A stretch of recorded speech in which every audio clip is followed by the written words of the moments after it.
Hey YouTube, so I've been holding off on this video for a bit and I'm just gonna get right into it. I'm gonna have a podcast. I'm gonna go into deeper, to a deeper level on this with one of my friends. Honestly, the ball's in my court. I just have to set everything up and then boom, we will have that soon. So it's just up to me. I just gotta, get some things in order. But what it's like being 23, and the first thing right off the bat, you have to understand, if you are not 23 yet, and you probably understand this if you are 23, heck, you probably understand this if you're 18 or 17, honestly. But I think with 2020 it's definitely made this more prominent. And the number one thing, the first thing, is that you have to realize is that nobody cares. Nobody cares. Everyone has something that they're dealing with. If 2020 has showed us anything, is that everyone has something going on in their lives that they're dealing with. And that's tough. That's tough for some people. A lot of people my age, we're out here, we're protesting for literally anything and everything. And yet there's someone who's, let's say, 32, they have kids and they're struggling to figure out how to keep them engaged with their learning and also make sure that they're going out and providing so their kids can actually have a house, a roof over their head, so they can, socially learn through their computer screen. It's a weird time, but literally that alone is the key indicator that if you haven't wrapped your mind around it, do it now, is that everyone has something going on. And on top of that, what that also means is that nobody cares about what you have going on. Yeah, maybe your family does. Maybe they do. They kind of have to, right? They're your family. And even in a lot of cases, not everyone's family members really care about what they have going on, what their child or what their, let's say, niece or nephew has going on in their life. But you have to understand that nobody cares. Nobody cares. For me, when I was an adolescent, I always felt like I always maneuvered on my own. I always made sure I was doing things that I enjoyed and that also brought me happiness.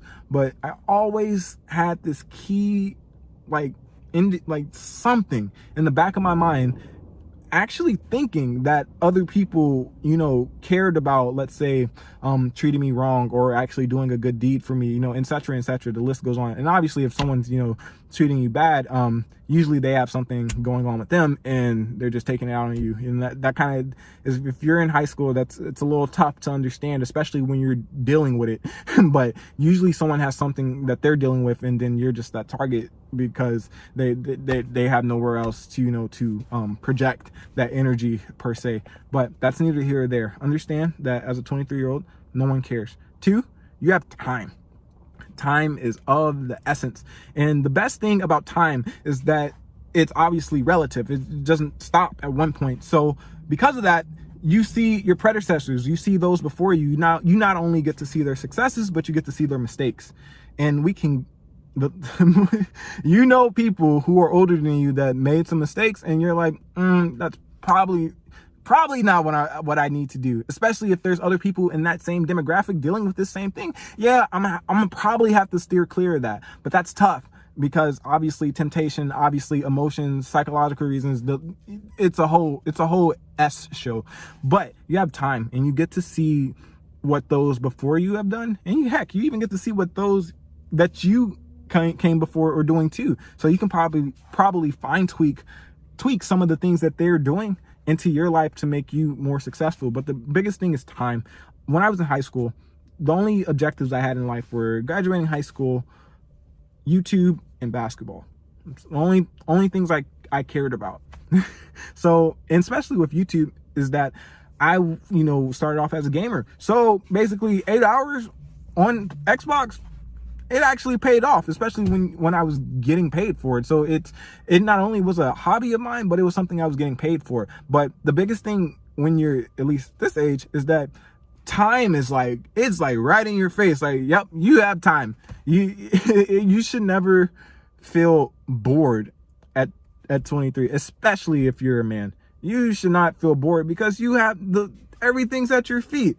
You can do whatever you want. But the problem with that is that you have time, and what it really comes down to is managing that time. So now I would be very disappointed in myself if I spent 8 days on my PlayStation. That or not 8 days, that Jesus Christ, but 8 hours on my PlayStation. I would have to get something out of it, or at least if I was going to do that, I would have to upload 20 videos that day to actually feel okay with me playing for 8 hours and go to the gym and heck, and actually went to work. And did Postmates. That's the only way I could feel secure doing 8 hours. And if I'm doing all those things, I'm not gonna have 8 hours to play video games, obviously. But it's neither here or there. I'm at a point now where the only game that actually grabs my attention is a Dragon Ball Z or Naruto game or NBA 2K. If I even decide to play a video game. Heck, I still don't have the PlayStation 5. So but the biggest thing is time. Third, you have to understand that for me, I work in management. And when you're dealing with negativity or conflict in the workplace, because of your age, if you are someone that that you're not, like, let's say in an entry level position, especially if you're in management, people aren't going to respect you. And the reason why people aren't going to respect you, and it makes perfect sense. It makes perfect sense. You don't have the experience or the life experience. Like, that's the projection. You don't have the life experience. You just started. What do you know? You're only a 20-year-old. And honestly, in my case, especially moving to California, I mean, some people think I'm in high school. They're like, have you graduated yet? I'm like, yeah, I graduated college. And they're like, oh, and I'm like, yeah. But then again, I have good genes. Your boy has good genes. So even when I'm probably 45, I'm probably going to look like this. I don't age. And you can quote me on that one. I don't age, and I take care of my body. So we're going to keep it that way. But no one's going to respect you. And it's not necessarily a bad thing. It's a good thing, because you get those battle scars. Like, because you obviously see when someone has a lack of respect for you. And I don't know, for me, I mean, in a lot of cases, whenever I experience this, is that you keep your cool. I think that's the biggest thing for me, is that I'm a good communicator with people. I don't think I'm like a good communicator in the sense where I can persuade someone to do something, but I've noticed in my time that I give off the impression that I'm a very good listener, that I'm easy to talk to. Like, I've had people angry, not even at things that I've done, but being in management, you're basically like a firefighter when you come and have to deal with that. I noticed that I'm able to calm people down, and I don't even say much. That's the crazy thing. I mean, honestly, I give good eye contact. Actually, like, I'm listening. So, like, if they say something that, like, makes sense, that gives me, empathy towards them, then I'm like, yeah, that makes sense. I don't know. But that's one of my strengths I've noticed, is that I really give off the impression that I'm a good listener. If I'm speaking on the spot, I'm pretty good. I don't know. If I'm speaking on the spot, I tend to say the right thing about 7 to 8 out of 10, 80% of the time. Do I know if it's right? I mean, that obviously that estimate could be skewed, because whatever I think is right could probably be wrong. But that's another thing, and that actually helps me segue, is that at 23, you don't know everything. I don't know everything. I'm not gonna lie. There's something new that I'm finding out, and it's like, man. But what I like about it is that I think for me, especially in life experience, is that I'm like, things come fast. Like, they're coming fast. So, like, I'm like I've had experience with things that some people my age have never had experience with, and obviously vice versa. There's probably things that they're dealing with that I will never have experience with. But as far as, like, on the street experience, not saying I came from the streets or nothing. No, I definitely didn't. But you get that life experience of communicating with people, and I think that's the big thing as far as that goes back to time, is that a lot of people that you came before, let's be honest, a lot of people are growing up behind their screens. And with 2020, making it more prominent, is more people are growing up behind a screen. So a lot of their human interaction is coming, through a screen. At 23, you just get out and talk. You learn so much when you're interacting with people face to face, because you don't know necessarily what's happening. Like when you're talking to someone over a screen, or you're speaking with a keyboard warrior, it you don't get those cues of emotion or intent. Like it's hard to decipher unless you're right in front of a person. Then you can tell by their eye contact, their body language, the list goes on. Yeah, get out and socialize. I don't really think that's something you need to know, because I mean, you should do it, but that goes back to seeing other people's, because it's not only those that came before you, it's those that are coming after you. You get to see their mistakes and their successes as well. Other than that, and just to make sure everyone's with me, the first thing that we talked about was no one caring about whatever you have going on. The second thing was time. The third thing was lack of respect. And the fourth thing is being social, because getting those battle scars and experience young, it really, can make a difference for you moving forward. I can tell who's seasoned when they're 30. Like you can tell who isn't, who dropped the ball, who kept it in their court. Like you can see that. And I'm probably going to end this a little early, because I really want to talk in more depth about this on my podcast that I plan on starting up with my friend Pat Faded, who is a rapper from the great land of South Africa. He has some fire stuff, man. His outro will play on this video. It's one of his songs. It's probably one of my favorite.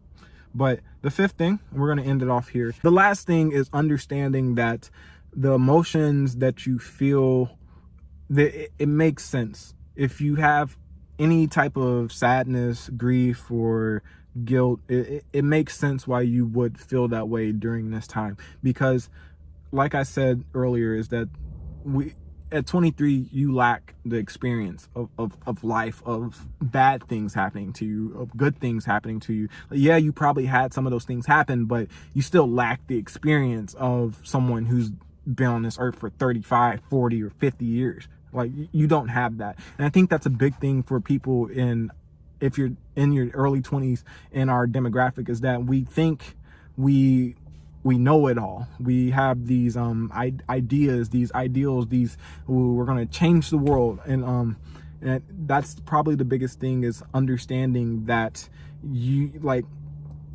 don't have a clear sense of how the world truly works, is because we lack that experience. And at the same time, the emotions you feel, where you might think, going back to number one, that others not caring, is that it's that lack of experience. These emotions are real, because in a lot of cases, these are probably things you haven't experienced before. So when something new develops, or it happens, and it could be good or bad, especially if it's your first time dealing with it, it's going to suck, because it's not something you've dealt with before.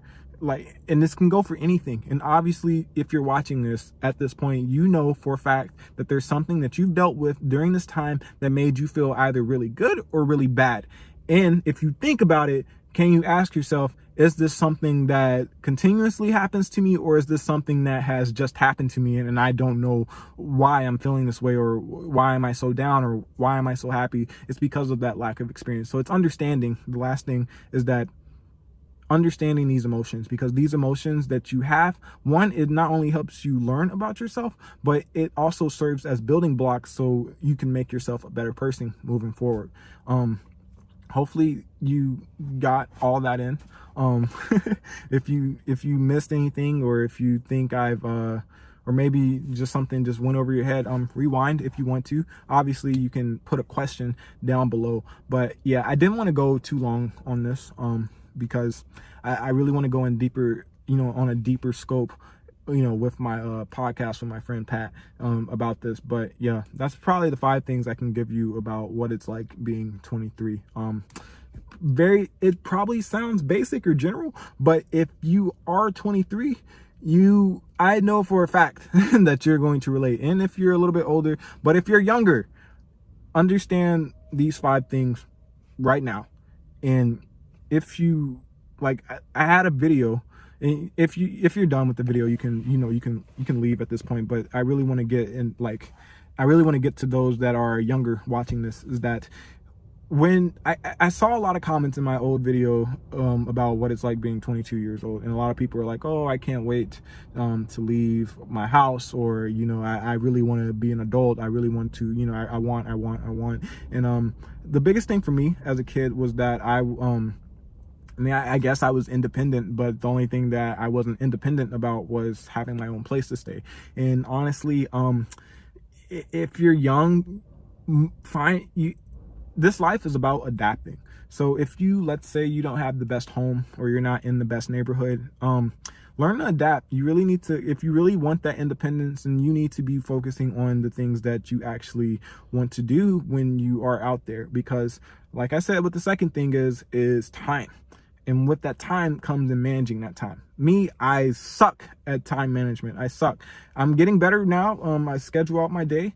It really matters, but it's tough when you're 17, 18. I'll be honest. Because when I went to college, I was just in the moment. I was like, I was in the moment. I wasn't really too focused on being, managing everything, block by block. It was just, hey, whatever happens, happens. That's basically the mindset that you have at this age, because obviously I was 18. Don't rush it. It's not a rush, because when you are here, and especially if you're, on your own 2 feet, doing this on your own, you're on your own. So that's the number one thing you have to think about, is that, because it's tough when you have your mom or your father, down the hall, or they're probably, let's say, you come from a separate household, that you're they're 3 blocks away. So it's a different thing when they're close to you. But when you're on your own, you're on your own. So don't cherish those times, if it is good, even if it's bad, because this is where, if you can get into the hyperbolic time chamber. This is when you can actually start honing whatever it is that you truly want to do, when you get independent and actually start living this life on your own. So remember that. Don't rush it. Don't rush it. There's no rush, because if you're a guy, this is going to be your full-time gig until you are about in your 30s. So you're not going to just hit your potential right out the gate. There's the 1% of people that who are in your demographic, but this is continuous. And what I mean by hitting your prime and everything, and in your 30s, that's honestly when the game gets started. That's when it starts. So hone yourself now. Obviously, if you're a woman, I mean, you especially in this day and age, you come out the gate, the world's your oyster. But obviously, and this goes for both genders, you really want to hone in on yourself, get in your own mind. Don't actually think about these 5 things that I said. And obviously what I said is probably not perfect. There's other people that have things that they can say or add to this, or they probably would even discredit what I said. But this is a fellow 23-year-old telling you what it's like being 23. Life is good. There's no complaints. If you really care, watch some old uploads. I think as far as the periods in life that I'm, going toward, I mean, I'm basically in the same period, I guess young adulthood, but you can see the progress in the journey. So yeah, definitely remember that. Don't want this video going on longer than it needs to, so I'm gonna end it here. If you made it to this point, you can put 23 in the comment section. That would be dope. It helped me understand my engagement, and if whatever I'm talking about actually is hitting home with people. So yeah, comment, share, subscribe, and I will catch you on the next one. Deuces. Points, I got aching joints. Ever since I was a kid, I had to make a point. I had to rip a crowd, I had to make my vows to this thing that made me who I am and held me down. Shout out Kyler Holmes, you made this house a home. Remember wishing there was way more to us than poems, but that was back then. I'm 22 now, I got other avenues to get me through now.